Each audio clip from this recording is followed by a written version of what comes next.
Bonjour à tous, très heureux de vous retrouver aujourd'hui pour un nouveau webinaire avec Charlotte Perron. Bonjour Valentin. Aujourd'hui, nous allons parler du fonds CMAM Global Gold, mais plus largement du secteur aurifère. Charlotte, rentrons dans le vif du sujet, c'est à toi. Merci Valentin et bonjour à tous. Merci d'assister à ce nouveau webinaire sur l'or et le secteur aurifère et donc sur notre fonds CMAM Global Gold.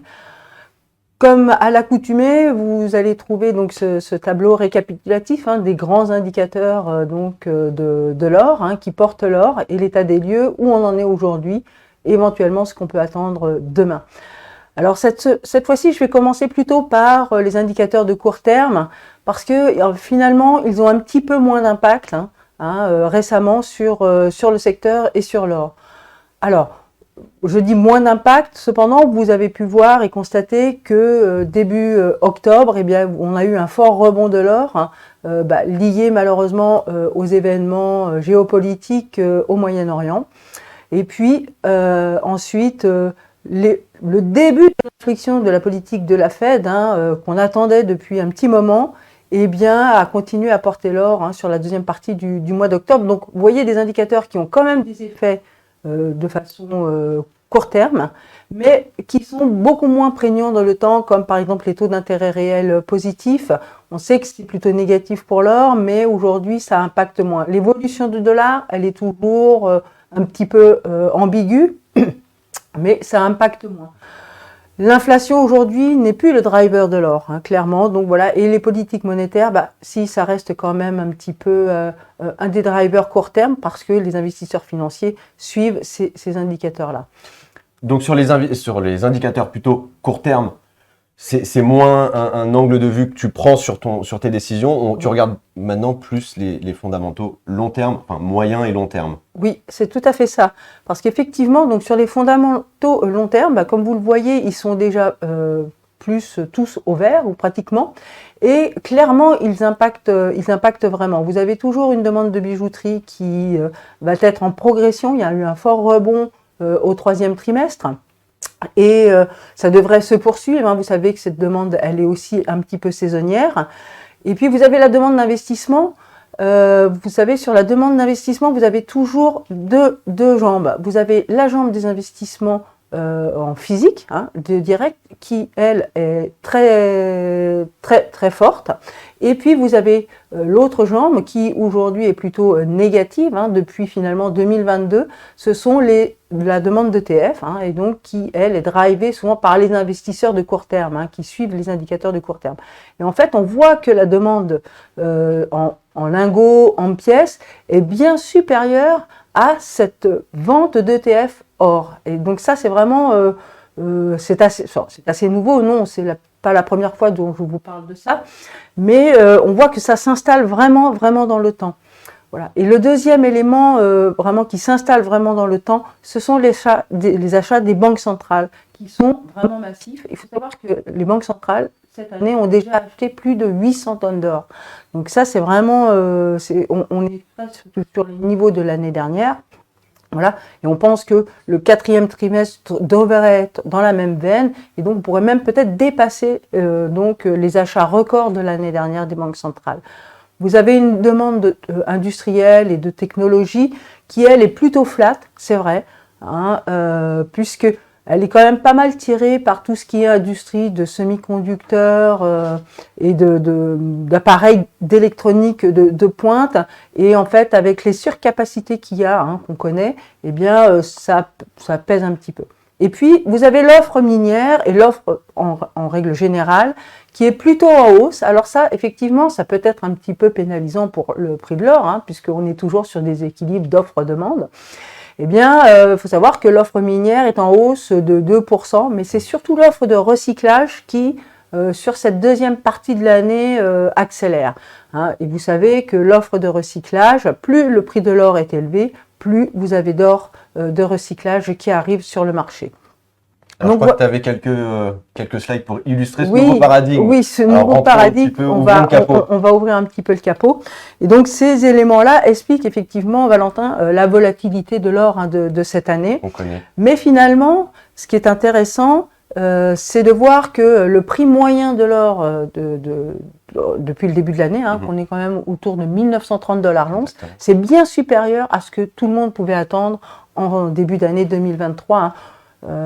Nous y compris, on était plutôt sur un prix moyen autour de entre 1800 et 1850 $ l'once. Et bon, toute chose égale par ailleurs, on aura certainement ou probablement un prix de l'or moyen supérieur à 1900 $ cette année. Donc ça, c'est très positif pour nos entreprises. Voilà. Donc effectivement, pour rentrer un peu plus dans le vif du sujet, ici vous avez ce graphique que vous connaissez bien, et puis cette demande d'ETF or qui, vous le voyez, est en baisse depuis mi-2022. C'est même encore accéléré cette année, alors que le prix de l'or, lui, était plutôt en hausse. Et resté vraiment sur des niveaux très élevés, et on voit donc la dernière hausse toute récente du mois d'octobre liée aux événements que je vous ai expliqués. Voilà, ici vous avez donc cette demande, l'évolution de la demande d'or qui revient donc au-dessus des niveaux historiques, donc ça c'est plutôt un élément favorable. Ici, c'est une autre illustration en fait de cette demande d'ETF, et plutôt une vente d'ETF, et donc qui finalement est une offre d'or, les ventes d'ETF. Bien, vous voyez sur ce graphique que maintenant, depuis, on va dire, plus d'un an et demi, peut-être même presque 2 ans, bien finalement, cette demande-là n'impacte pas tant que ça le prix de l'or, en moyenne et sur la période. Ce qui impacte aujourd'hui le prix de l'or, et c'est pour ça qu'elle est plus difficile à cerner ou à mesurer, c'est vraiment la demande physique d'or. Et donc, les banques centrales, comme vous le voyez ici, donc, ont déjà acheté 800 tonnes d'or cette année. Et donc, nous, on pense que ça devrait se poursuivre. Alors, peut-être qu'on n'atteindra pas quand même les 1150 tonnes d'or de 2022, mais vraiment, on ne sera pas très loin.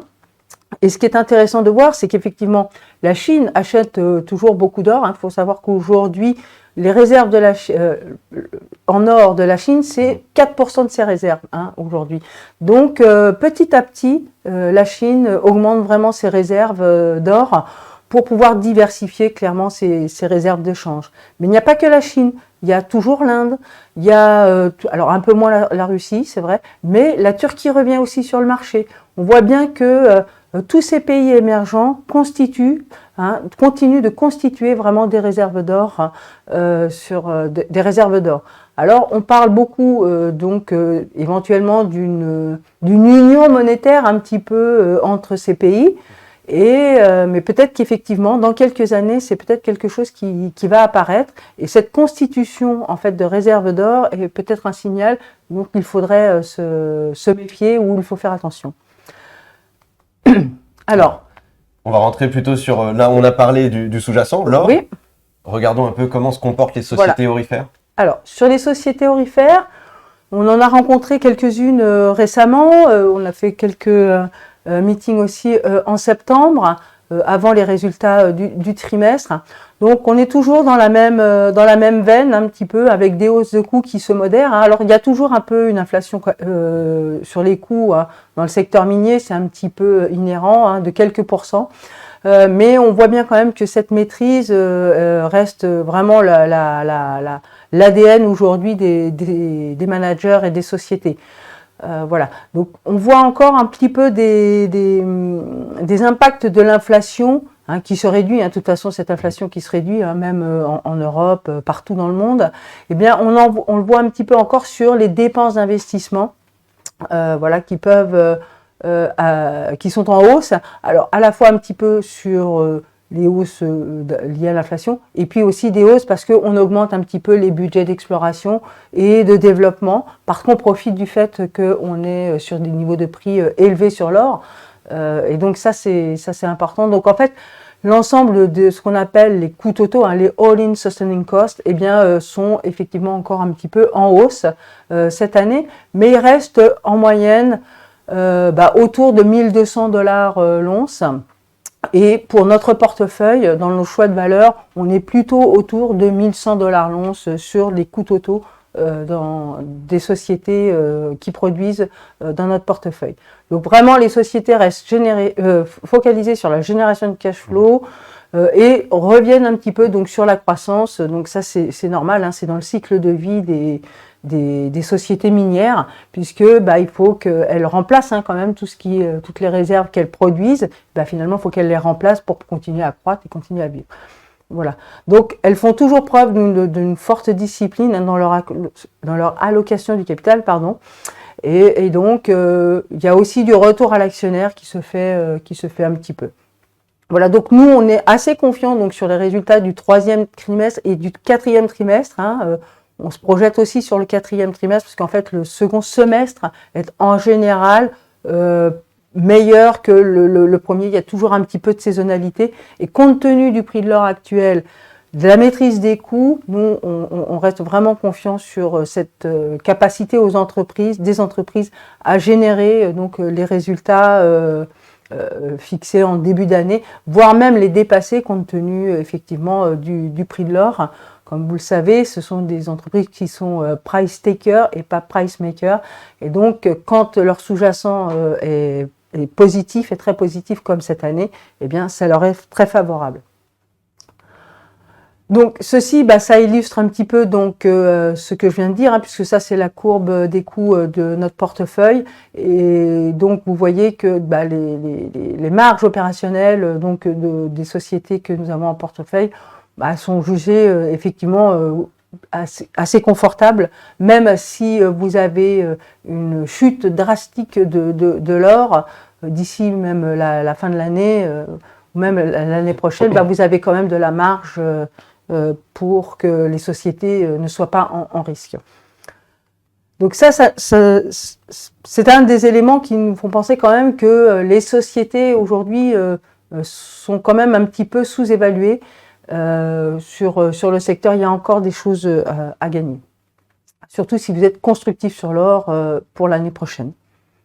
Donc ici, vous avez donc un graphique qui montre les performances donc de l'or en jaune, du fonds CMAM Global Gold en rouge, et ensuite de deux indices que nous suivons plus particulièrement, qui sont le NYSERCA, donc qui est l'indicateur plutôt sur des sociétés de taille moyenne et grande, et qui prend également le secteur argentifère, et l'indice des sociétés juniors, donc qui est en bleu clair.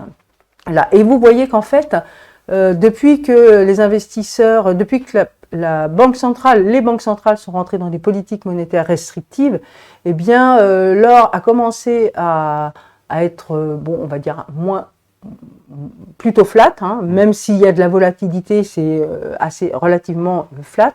Et puis vous avez du coup les sociétés qui ont commencé à recontre-performer ou à baisser et à perdre un petit peu la surperformance des années précédentes. Et en fait, c'est parce que comme les investisseurs anticipent finalement un prix de l'or qui doit baisser, eh bien, ils vont pas forcément aller investir sur des sociétés minières. Or, il s'avère qu'aujourd'hui, donc, finalement, les investisseurs se sont trompés sur le sous-jacent et finalement, les petites entreprises sont un petit peu pénalisées. Et on le voit même encore tout récemment avec la hausse de l'or qui a fait une très vive hausse, au mois d'octobre. Eh bien, on voit que les sociétés aurifères n'ont pas suivi encore. Et nous, on pense que ce retard va aujourd'hui se combler plutôt maintenant ou dans les semaines, le trimestre qui vient, grâce vraiment aux résultats des sociétés. Elles n'ont pas encore toutes publié. Les résultats financiers du 3e trimestre commencent seulement à sortir. Et donc, entre ce 3e trimestre et le 4e trimestre qui devrait être bon, on devrait avoir quand même une revalorisation un petit peu ou un intérêt aussi des investisseurs sur ce segment de marché. L'autre élément qui pénalise aussi un petit peu le secteur et les sociétés aurifères finalement, c'est le fait que les investisseurs dans le secteur minier recherchent aussi aujourd'hui les autres métaux. Et donc, on alloue moins à l'or éventuellement plutôt qu'aux autres métaux comme par exemple même le lithium ou le cuivre. Donc, voilà, ça pèse un petit peu sur finalement le secteur. Donc ici, je vous illustre un petit peu les niveaux de valorisation. Vous connaissez donc le graphique de droite, donc qui est le prix sur les net asset value.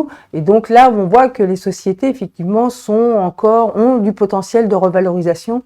Voilà, c'est plutôt un indicateur de long terme, hein, puisque vous valorisez les actifs sur l'ensemble de la durée de vie des actifs.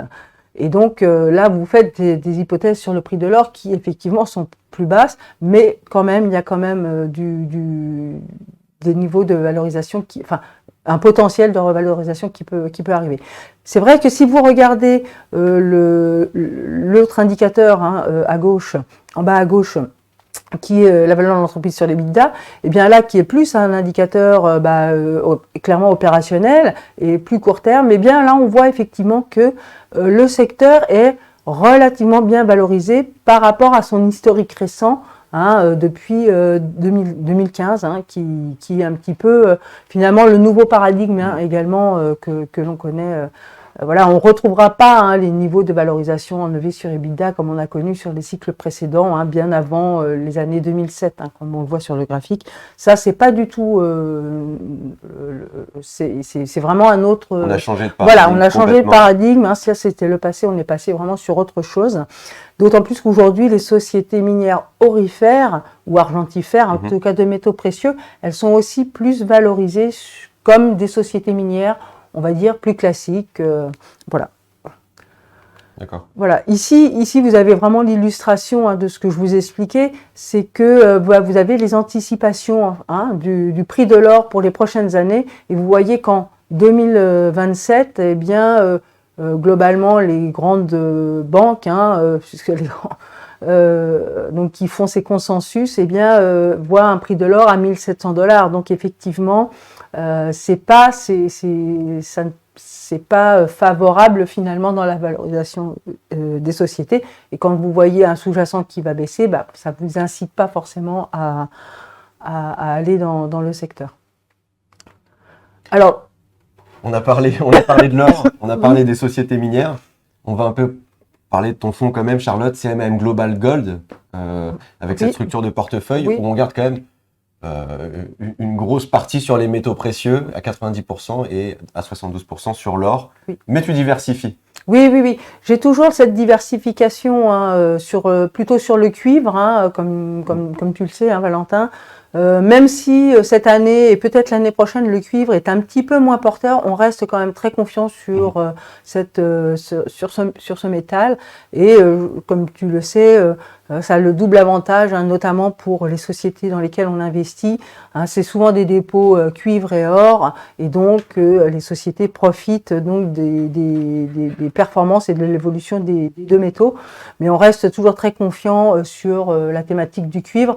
Effectivement, sur la structure du portefeuille sur les métaux précieux, on reste vraiment toujours sur 90% sur les métaux précieux et 72% sur l'or, 11-12% sur les sociétés de royauté qui nous permettent de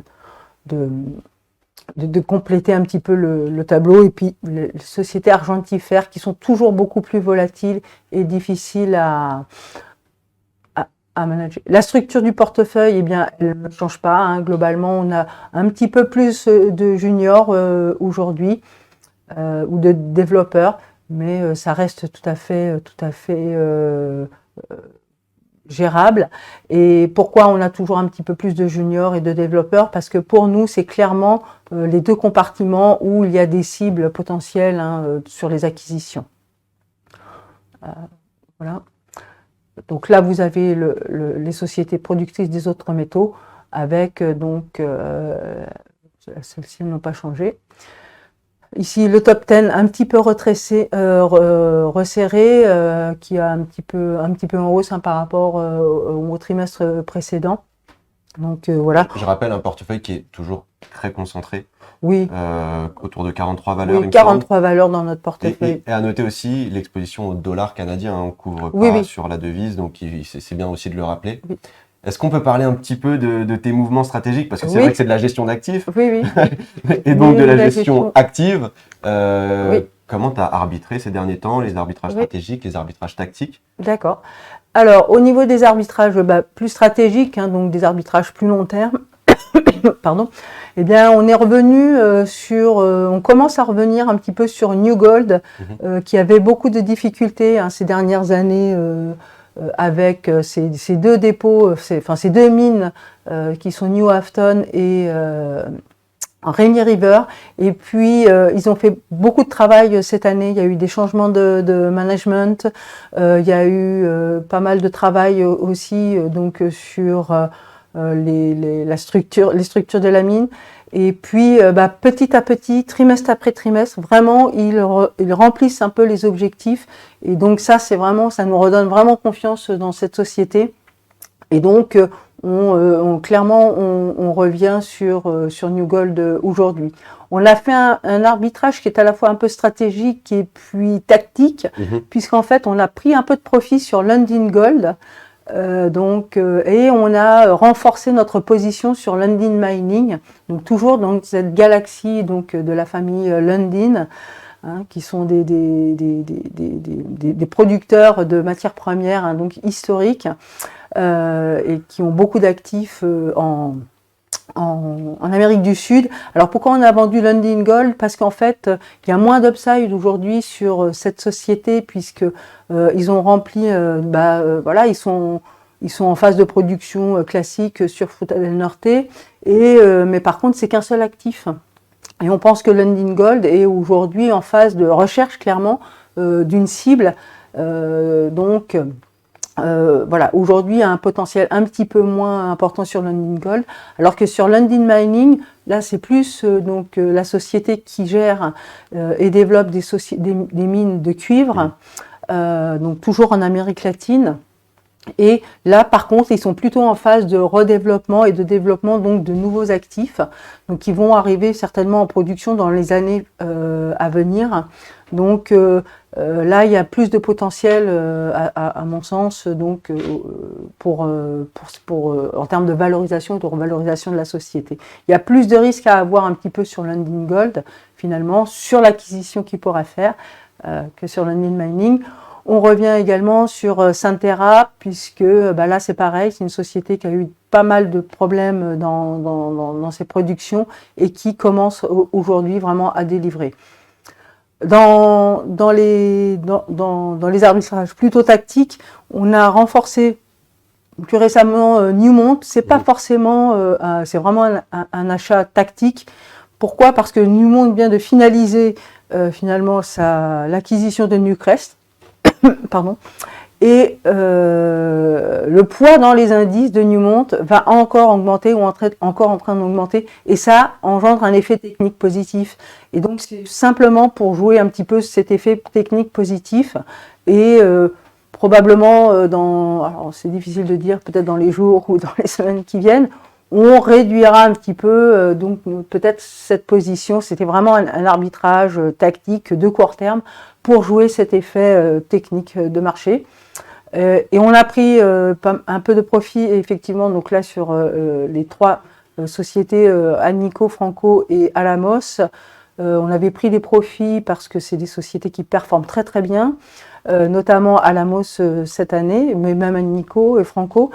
On a bien fait d'alléger Franco-Nevada puisque en fait ils subissent aujourd'hui malheureusement les désagréments donc du développement de Cobre Panama, donc qui est un actif de cuivre développé par First Quantum au Panama et qui est à l'arrêt à cause de problèmes liés avec le gouvernement panaméen. Et donc Franco-Nevada ayant une grosse royauté sur cet actif, le cours a été pénalisé. Donc on avait bien fait quand même d'alléger un petit peu avant ces éléments. Elle est vraiment là, l'expertise. Hein. C'est que on parle de l'or, on parle des sociétés minières aurifères, mais derrière, vous avez quand même une gérante qui est experte dans son domaine et qui connaît toutes les valeurs qu'il y a derrière. Donc, elle est vraiment là et il faut le souligner. Ce qu'on retient, avant de passer aux questions-réponses, ce qu'on retient dans cette présentation aujourd'hui? Oui, ce qu'on retient, c'est que donc le prix de l'or reste très élevé, donc ça reste très favorable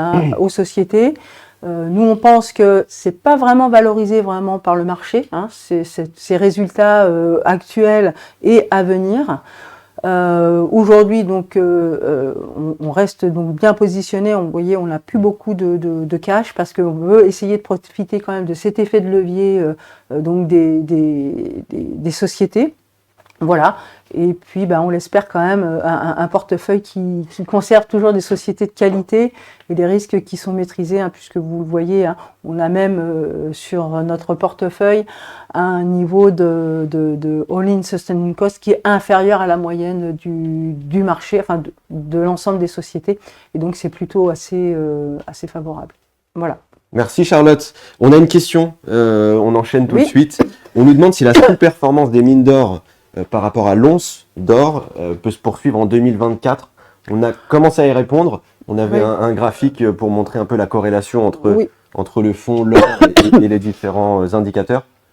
Oui, alors nous, en tout cas, moi, je me positionne pas dans cette perspective-là. Je pense qu'effectivement, à court terme, il y a clairement une contre-performance depuis le début de l'année, même des sociétés aurifères, puisque l'or, on est en hausse de 7%, un peu plus de 7%, et le secteur aurifère, suivant les indices que tu prends, eh bien, on est à moins 7% sur l'indice XAU, et on est, par exemple, à moins 1,5%, tout ça en dollars, 1,5% sur l'indice GDM, par exemple. Même le portefeuille, effectivement, est en légère baisse depuis le début de l'année, alors que l'or, lui, surperforme. Est positif. Et nous, on pense qu'il y a quand même un décalage, en fait, de l'intégration donc des résultats et des sociétés par le marché. Voilà. Par les éléments que je vous ai expliqués. Et donc, je pense, en revanche, que si les sociétés délivrent bien les résultats sur ce trimestre, le trimestre prochain, et continuent d'alimenter de façon positive le marché en nouvelles positives, eh bien, je pense que ce décalage pourra se réduire et donc ce rattrapage pourra se faire. Ouais. Voilà. Et puis surtout, on a vu avec un prix de l'or qui est quand même élevé, des managements qui maîtrisent les coûts. Donc, on a envie de dire, il n'y a plus qu'à. C'est vrai que ça fait pas mal d'années maintenant que je connais ce fonds et tu as toujours parlé du décalage entre le prix de l'or et comment ça se traduit dans les cours. Voilà. Donc c'est vrai que de mémoire c'était quoi, 2-3 mois il me semble. Oui, voilà, mais voilà, c'est le temps que ça se traduit dans les cours. Il y a toujours un petit peu un décalage, surtout quand les investisseurs vont rechercher d'autres actifs risqués finalement. Donc bon voilà. Eh bien, écoute, Charlotte, je crois qu'on a été très clair parce que c'est la seule question qu'on a pour le moment. Je vous remercie tous de votre participation et puis merci beaucoup, Charlotte. Et puis merci je vous Valentin. dis à bientôt. Et à bientôt. Merci.